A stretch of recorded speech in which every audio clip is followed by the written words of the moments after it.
Honor her for all that her hands have done, and let her works bring her praise at the city gate. Her children arise up and call her blessed, her husband also, and he praises her. Strength and dignity are her clothing, and she laughs at the time to come. Hello from Women at the Well, and welcome to today's topic, a salute to moms. Today, of course, Michelle Gibson here, my co-host Carolyn Bonner, and our guests today are Kiana and Sonia. And so, welcome, ladies. Welcome, you guys. Welcome. Those scriptures that I just read when I opened up are from Proverbs, the 31st chapter, all three of them.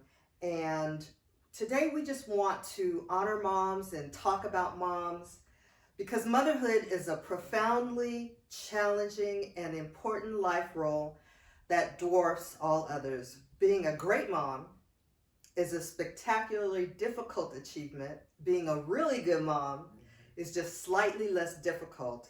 And being a good mom, most of the time, is a truly worthy accomplishment. Even those who tried and too often in their own minds or in the minds of their children fell short deserve genuine gratitude. So, ladies, first of all, let's define the word mother in our own words, and why do we or should we honor them? I saw a really hilarious definition, so I want to share that one first. When I was looking up like what a mother means, and it said a superhero in fabulous clothes. And I was like, "Ooh, I like that one. I like that one." And then as I more seriously, as I started thinking about like my own mom and the mom that I hope that I am, the two foundational things kind of came to mind. And the first one was a mother is a woman who puts her child's needs ahead of her own, and who intimately knows her child, or a child rather, because I think you can be a mother figure and not necessarily be your own child, but for sure know a child intimately and put them ahead of yourself. This is from the new mom. That's brand new mom. You know what? That actually is a great definition of sacrificial. Yeah. It's funny because this brings to mind Sonia. Her daughter has a catering business, and we will definitely tell the name of her catering business. But she assisted her last week, and we were talking about, and she was sharing that she was still now she's in a role of assisting, where before, Sonia was doing the catering and Tanya was assisting her. And even though you're tired, you're hot, you're sweaty, you still go that extra mile because that's your child. So you'll always be, to a certain degree, sometimes the role changes and you end up being their sidekick instead of them being your sidekick. But you're that present and that constant. Like, they can call on you and they know they can count on you, even though we're wore out, maybe want to say no, and but they know that that stability is there and they can count on us. Yeah, and I mentioned that Kiana was a new mom, but for seasoned moms, I always told my children, and I tell people that I am like a mama bear or a lion bear. The lion, I will always fight to the death for my children, no matter how old they get. And I've got a 33-year-old and a 30-year-old, but it doesn't matter. You can come after me all you want, but you mess with my children, and I become that mother bear. I become that lion bear.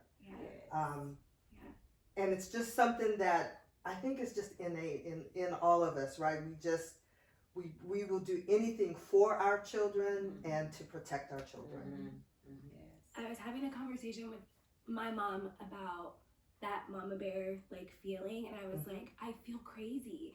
Like, there is nothing I wouldn't do for my daughter. I feel like let somebody look at her the wrong way and I'm ready to fight. And I was like, I call my mom mommy. I'm in my mid-30s, and yes, I call my mom mommy. I was like, Mommy, when does that go away? Like, when does that change? And she was like, Never. I'll let you know. When I find out, I'll let you know. So, yeah, I resonate with that. Sonia, what do you think about definition of mom? And Well, for me, the definition of a mom is just someone you honor and, that she provides care for her child and just for her family as a whole. And for me, as a mom, I'm more of a protective mom. And so I'm like, Michelle, you mess with them, it's over. I'm never talking to you no more. I'm going to fight you, like Kiana said. And I'm going to be down with them for to the end. I'm their protector. I'm their provider. I'm their friend. I'm their mom when they need me. But I'm just whatever. I'm their best supporter. Right. Offer guidance when you can. It doesn't offer your opinion, because I do. I offer my opinion, but I respect that they are adults. Yes. But I'm going to, as I tell my kids, I'm going, especially if it's something I don't particularly like, or choices that they made or are making that I don't particularly like, I'll always tell them, I'm going to tell you my opinion one time, and then I'm done with it. You'll know how I feel. I'm not going to harp on it because you're grown, but you need to know my position, and then I'm done. And I try to hold true to that.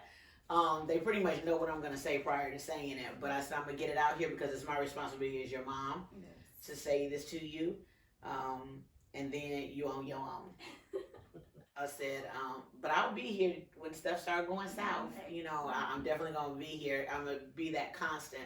But I think that, sometimes what happens is when your children get grown, I had this conversation with one of my coworkers, and she said, well, they grown, and so you don't say nothing when they grown. And I said, no, that was somebody who I've known since they didn't know who they were. And so I have a right to say what I think and offer guidance, but I have to respect their position of who they are as adults. But it doesn't end just because they're adults, but some people have a kind of a mindset like they're 18, they're grown. And I always laugh at that because it's like, especially when your kids are in college and they don't give you, you can't get their grades or anything from colleges, but they still want your money. So it's like, wait a minute, that position is still like, you're still under me type thing. So I think there's always a guidance that you offer. And for those people who have not necessarily given birth, but there are children that were placed in your life that now are grown, which I saw one today that I've known since he was a child. And so you see how they've mentored into adults, but you still were that mother figure. So you don't necessarily have to give birth,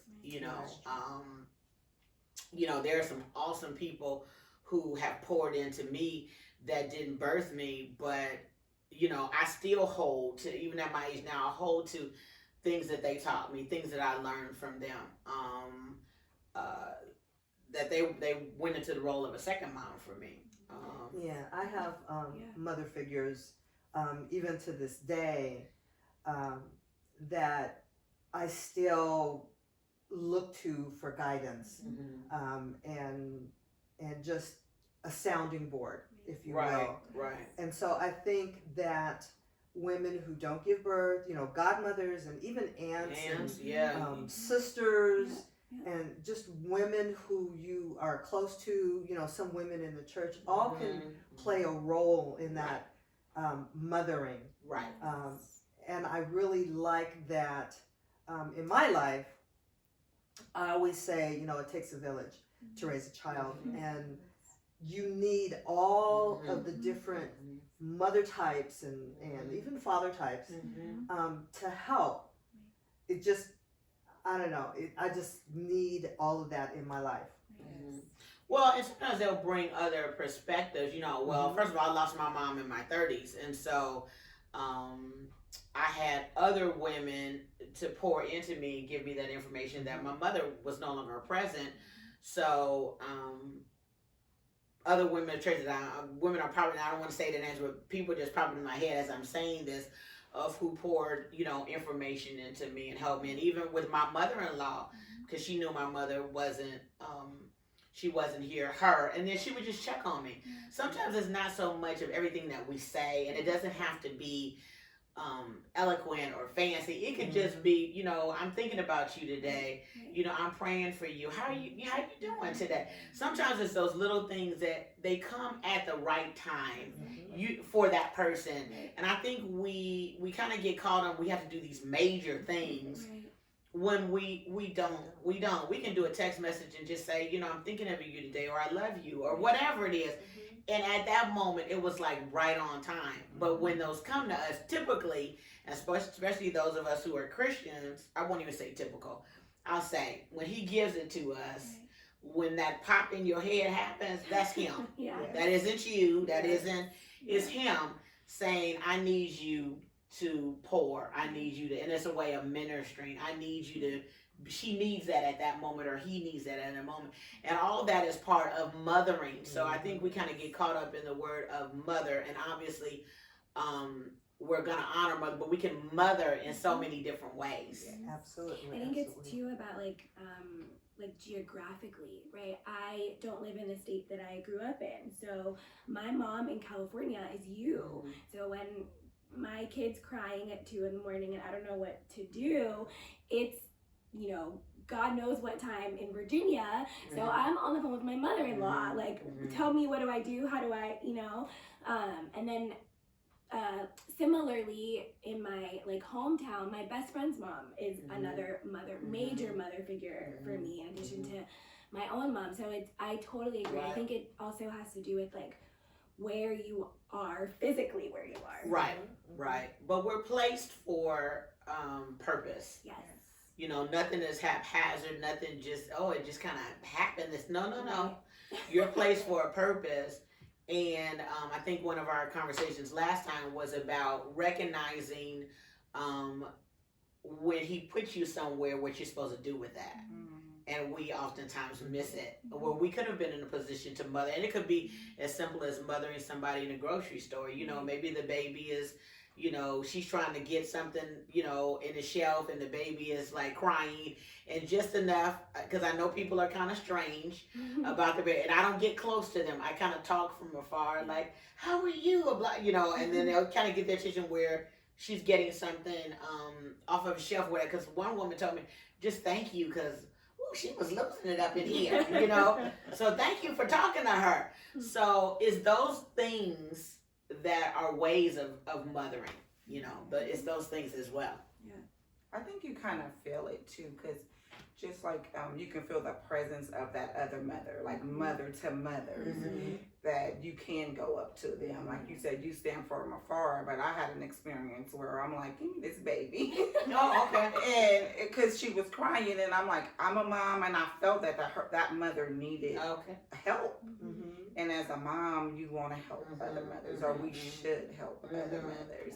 And as Michelle said, as being a seasoned mom, I got this. Right. Give her here while you go to the bathroom. Right. You're trying to go to the bathroom, I'm here washing my hands. Give her here. Right. She's okay. You're going to hear her hollering still while you're in there. But you just need to go. Right. We was in the airport. So, and with COVID and everything going on, to be honest, I was like, but I felt that it was okay. And so God would give it to you too. It's okay. Help this mom, because you're right here.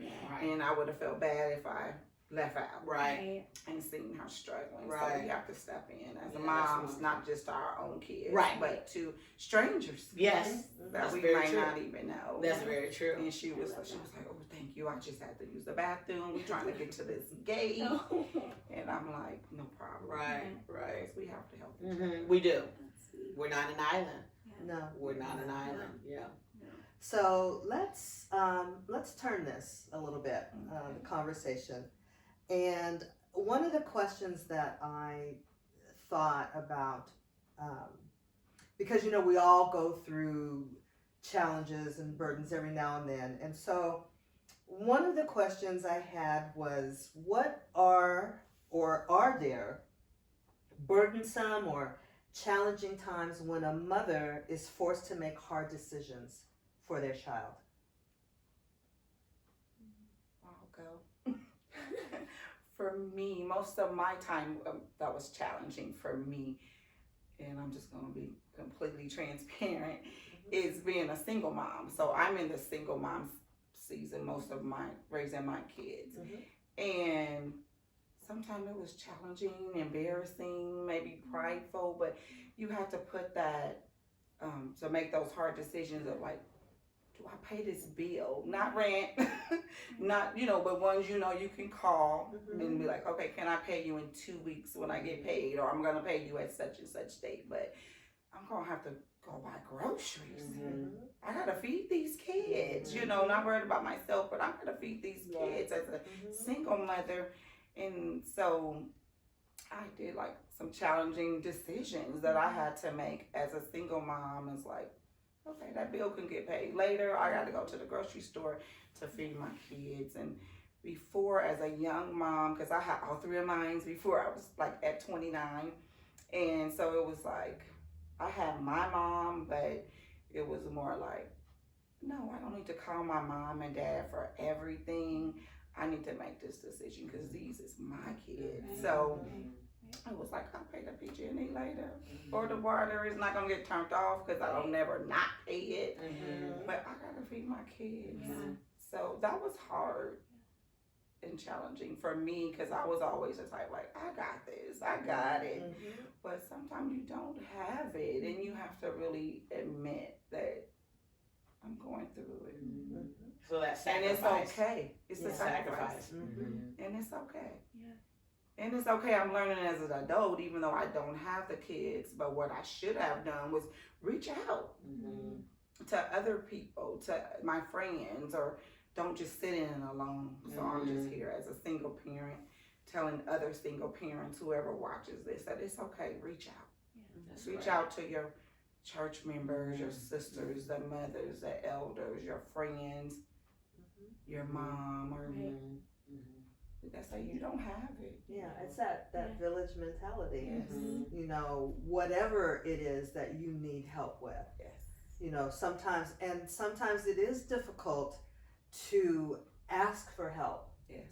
But, when, as a mom, when you think about the welfare of your child, like Kiana said earlier, you will do anything. You will. For your child, anything. Well, it's that pride too, and we've been taught, especially as I'll just say as Black women, that we're strong and we can do. So it's hard when you get to a point where you're like, oh God, I'm not as strong, you know what I mean? And strength doesn't come, which we're all learning, and we learn it as we mature and get older. But we need to have this, and we're pouring this into Kiana. I'm ready. That it's okay early on, because the assumption with strength was always not asking. Because I'm strong, I can do this. I'm gonna figure out a way. I'm gonna do whatever I can do, without realizing that a village is there. But we also need to afford ourselves, meaning the village. We need to make sure that she knows too. Because oftentimes you don't want to go because you're not really sure how that's going to be received or how she's looked at. Like, do you know she couldn't even pay her stuff? And girl, I don't know what she's doing over there, blah, blah, blah. And that is not our job. Our job is to say, what do you need, girl? What do you need? Okay, I'm going to bring that over today. So we also need to look at ourselves and look at we are the village, and that village means step ourselves up, and not even call into question, but sometimes we're scared to do that because of how it's going to be received, how it's going to be looked at, well, why can't she do it, and where the man at, all this stuff. That's not our job. It is not our job. Our job is to support her.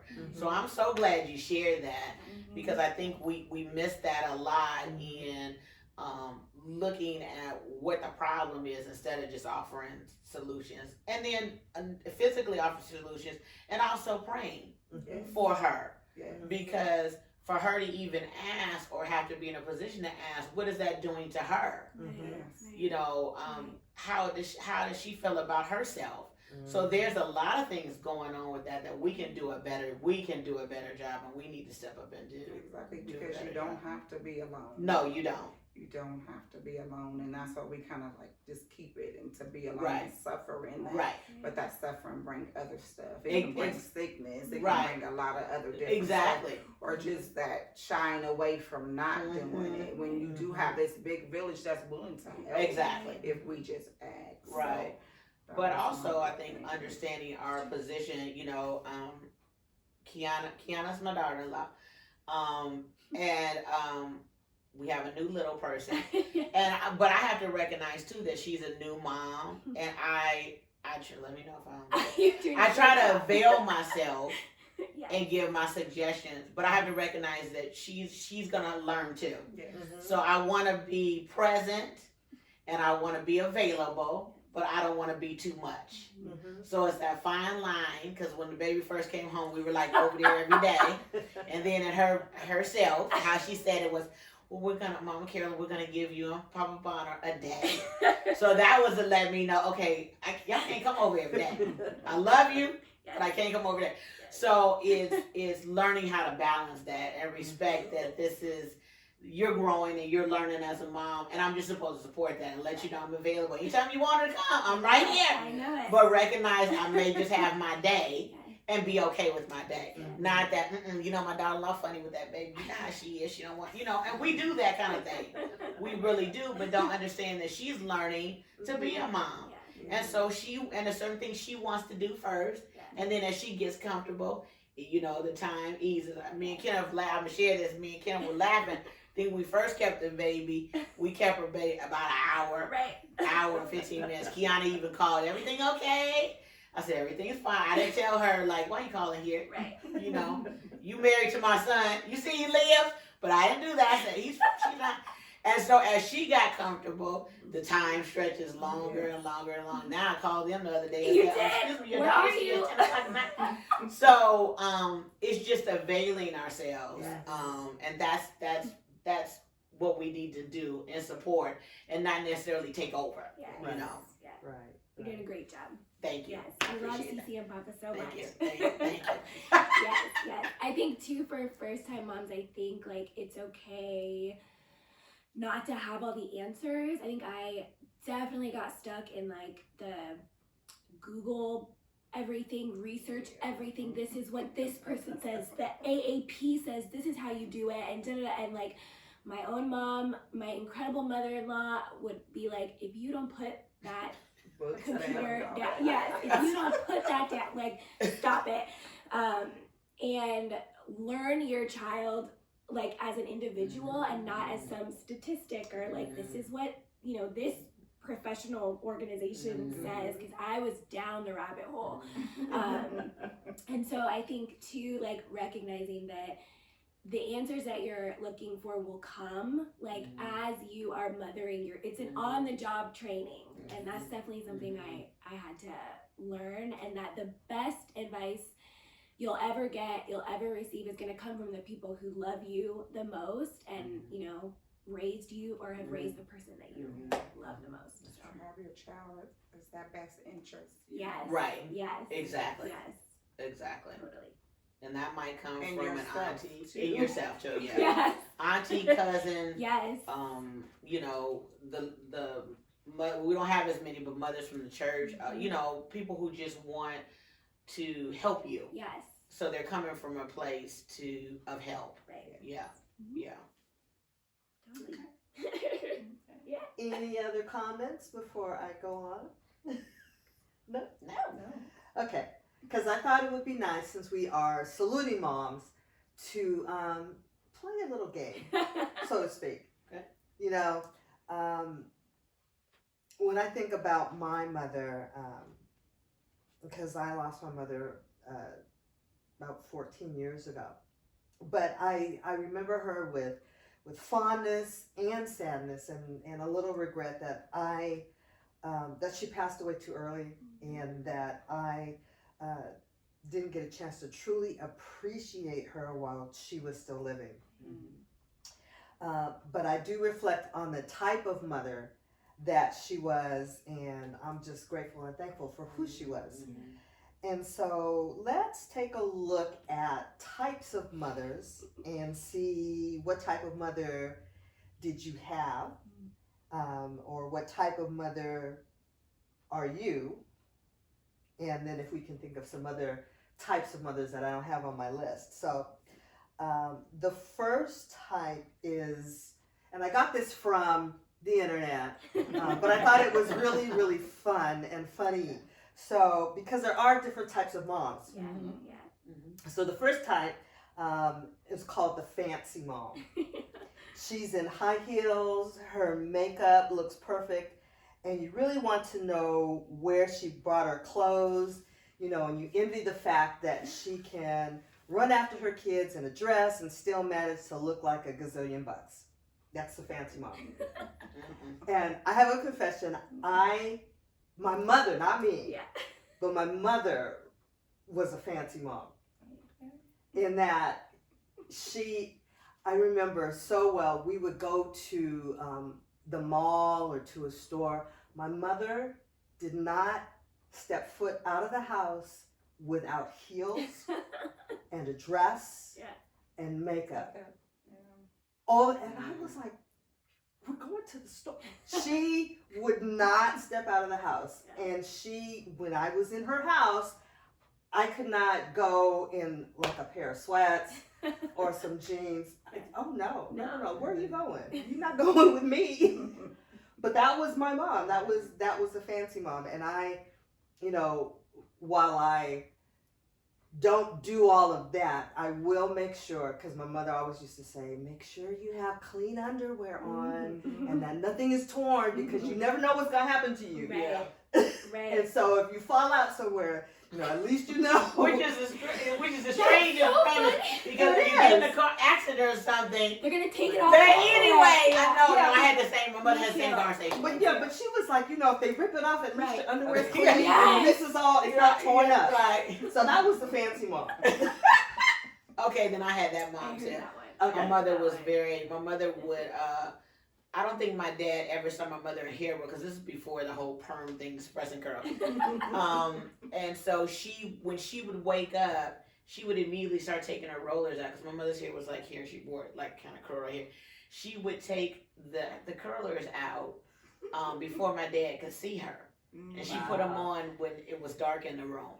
And she said, and she would always be like, if you come to my mom's house, she would be fully dressed. And that's when people wore stockings all the time. So stockings the whole night, because she would always say, you need to be ready to meet the world. And that probably was obviously generational ago, but that was her, you always need to be ready and be presentable. That was her. Yes. Okay, and then we have the pajama mom. She's comfy, cozy, and maybe doesn't match, but she doesn't care. She gives you ideas on what sweats would look best with what t-shirt. So, are any of us pajama moms? No. Do we know pajama moms? Did we have a pajama mom? No. Okay. All right, what about the always coffee in hand mom? She's the envy of every tired parent at the playground because she always has her cup of coffee. But it does make some wonder, is it really coffee? Or something with the coffee in there. So any coffee moms? No. Okay. How about the cell phone mom? This mama doesn't connect, or she cannot disconnect from her phone, talking or texting or scrolling. Maybe it's for work, maybe it's some social network, maybe she's reading the mobile version of a magazine, but she's on the phone so much that you start to believe does she have her eyes on her kids, or her eyes in the back of her head? Oh my God. Wow. Okay. No cell moms, huh? No, I've definitely seen that. When you go out to restaurants and you see that food is ordered, and and it's like little kids, and they get their meals, and she's constantly on the phone. And it's like, as the baby's eating what they supposed to, and she's just all the time. So I have seen that. I don't know anyone personally, but I definitely have seen it. Yes. All right. So what about the photo taking mom? This Okay. mom must have full photo albums for every day because she's snapping a picture from every angle for every step her little ones take. Key. I'm a couple of those, but there's one coming up that I subscribe to a little more closely. But I'll take that. I'm a little bit of that. Okay, I'll take it. Yeah, but I think When they're little. Yeah, Yes. when they're little and Yes. when you're first time moms, Yes. you tend to, because I have tons and tons of pictures of when my kids were little. Right. Mhm. But I also take pictures now, Yeah. and they're grown, Yeah. and they hate it. They don't let taking you do pictures. it. No, for the longest time, my daughter-in-law would be like, no, and my son would be like, Mom, she doesn't like. And I went, but I just want a picture, just so I can have. So now I only take pictures like when we go out for a special occasion like Right. birthdays, Right. Mhm. some sort of celebration. Right. But I still tend to, sneak a picture here and there. Yeah. Yeah, me too. I think I'm starting to be. I grew up with a mom that took pictures all the time. She was like on picture overload. And this is when they were doing the little slides, the old. Yes.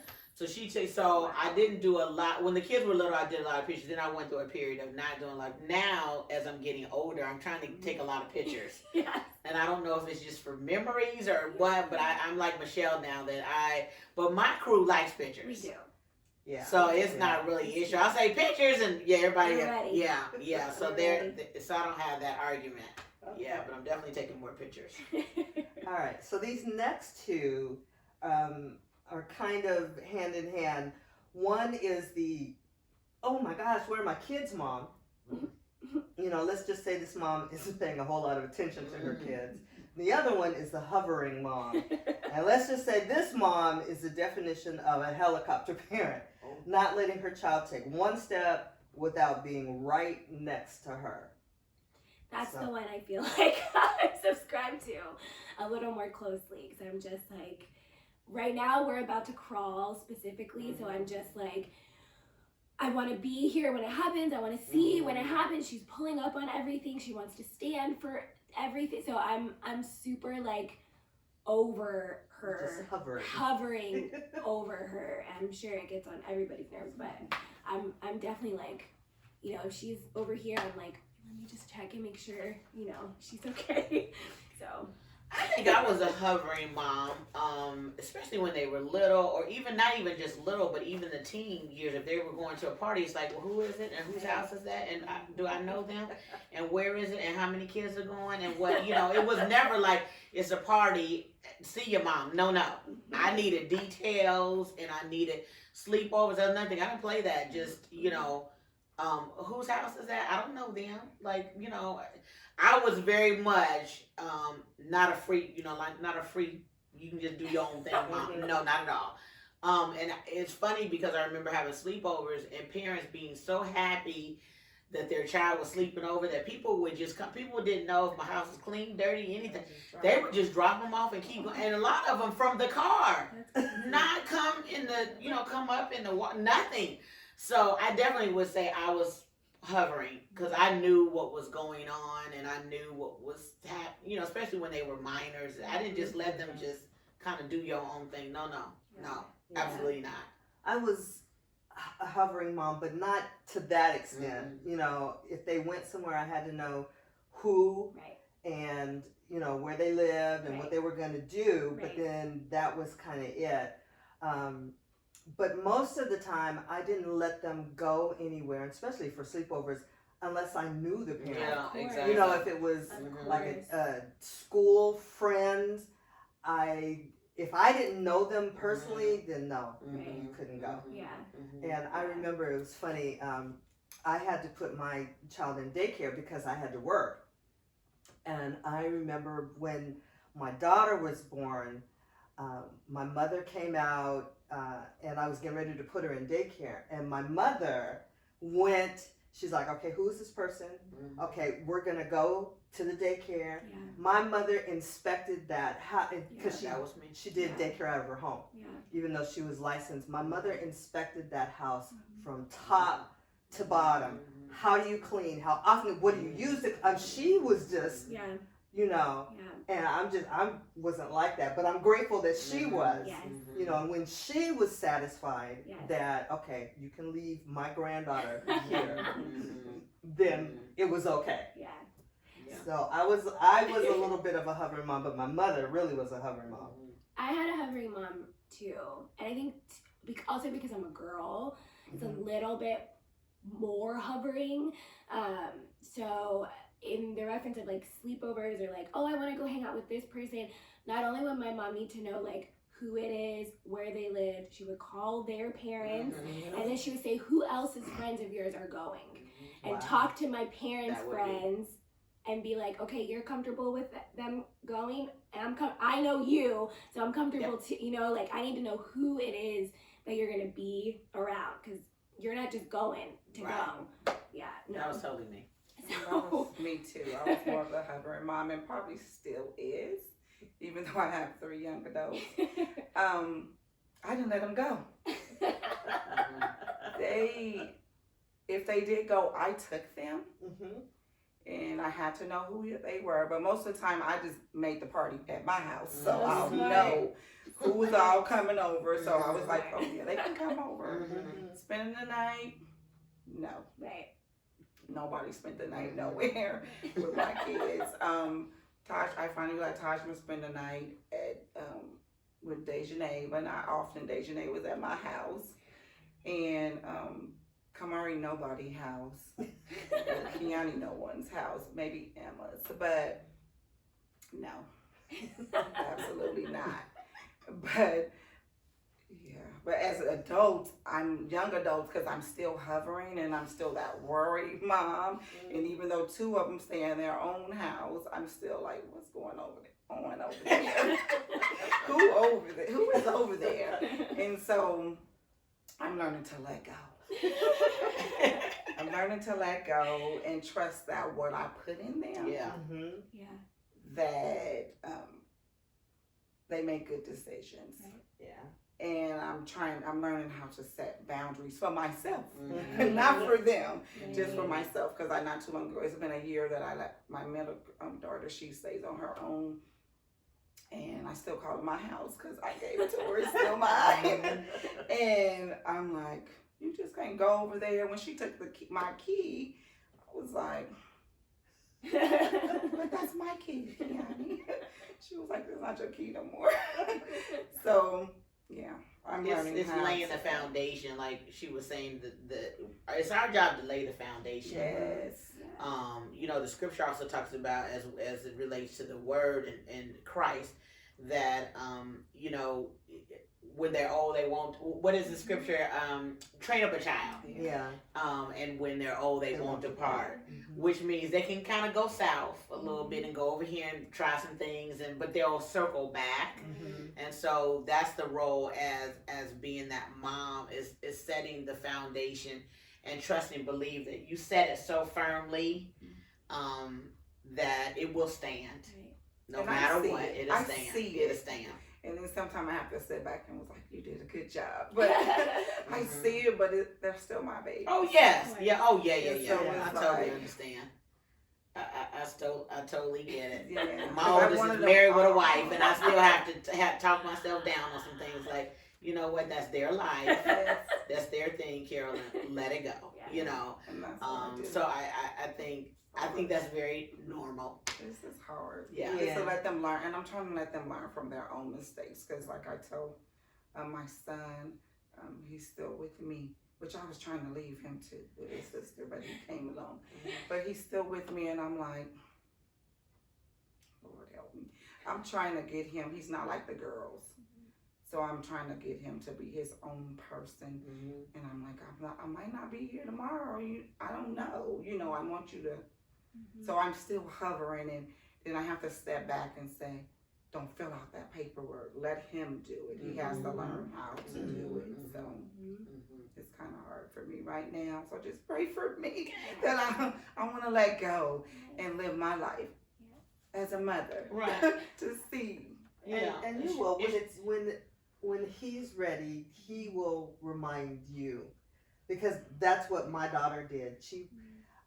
And I didn't think I was really hovering, but she was like, Mom, you have to trust that you gave me that foundation. You poured in me. I'm good. You gotta just trust that what you taught me is in me, and I gotta make my own mistakes. Mm-hmm. So basically what she was saying was back off. Right. But it was a nice reminder, although it was like that it's true. If you have laid the right foundation, you have to trust that, and trust that God will keep them even when they do go off to the left, and they will. Yes. Yes. Yes. Because we all did. Yeah, we all went. Yes, we went to the left too. Yeah. Yes. But the foundation was there, so I came back. I have to trust that mine will come back too. Oh, and it will. Yeah, It definitely will. But and we've experienced enough to kind of see what we think is going to happen ahead. Mm-hmm. But we have to remember our ahead is not their ahead. Exactly. Right. So and our ways is not their ways. Thank you. Nor our thoughts. Thank you. Exactly. All right, so I think that's about it for the types of moms. No matter what type of mother you are or yours was or is, let's just make sure that we honor them. Yes. Honor them and the institution of motherhood. We know that Mother's Day is coming up, which is why we are doing the Salute to Moms. Are there any other types that I didn't mention? Well, what I wanted to share is because I know Mother's Day is coming up, and for some of us, it's a very joyful time. For others of us, it brings sadness because our mothers aren't here. For others, it can also bring sadness depending on the role that your mom played in your life. For us sitting here, our moms played an active role or is playing an active role, where in some cases the mother did not play an active role or chose not to for whatever host of reasons. But we thank God for her that she did do one thing and she birthed you. Yes. And you have life because of her, a physical life because of her. So salute her for that reason. And maybe that might be the only reason that you can think of, because maybe she did not respond or act in the way that you felt a mother should, but she chose to give you life. And so thank her for that. I remember I was telling Michelle that when I lost my mom, because I lost my mother when I was 36, that Mother's Day was really a hard time for me, and I really didn't want to celebrate it. And I remember it was so tough that I ended up going to a counselor. And Mother's Day was the timing that I started going to her was around Mother's Day. And she said, well, what are you going to do this year? And I said, well, I'm going to go to my mom's church, because when I'm at my mom's church, I feel closer to her. I feel this bond to her, and so I'm going to go. And she said, okay, and what are your children going to do? And I said, well, nothing. I don't want them to do anything. And she said, Carolyn, you have to remember that you're their mother and they want to celebrate you. Mm-hmm. And she said, I know that you're in the midst of your grief with your own mother, but you're robbing them the chance to celebrate you as their mother. And I never thought of it that way, because I was so caught up in, my mom's not here, I don't have my mom, that it never dawned on me, but I am a mother to these two boys that want to do something. So I say that, and I wanted to share that, because if for some of you who have lost your mom and you have children, and it's a sorrowful time for you because your mother's not present, but you have children, let them celebrate you. Let them honor you for the mother that you are to them. Once I personally let them start celebrating, Mother's Day became easier for me. I still miss my mom. She's been gone, over 20 years now. So there's a part of me that, Mother's Day, I open my eyes up and I go, oh God, my mom's not here. So a quick minute, I'm like, oh, I'm kind of sad. And then it dawns on me, I'm really blessed because I have my sons. Who, actually still like me and want to celebrate me, which is a blessing. So for those of you guys who, Mother's Day can be tough, and I'm definitely not minimizing that. but allow them to celebrate with you and celebrate your mom. Even though it's sadness that she's not here, celebrate the woman that she was and what she was to you. And so we're gonna wrap up. There's one other mother Okay, go ahead. that I'd like to honor in this month, and that is birth mothers. Okay. Our daughter is adopted. My husband and I adopted our baby girl, and we are now a part of this incredible community.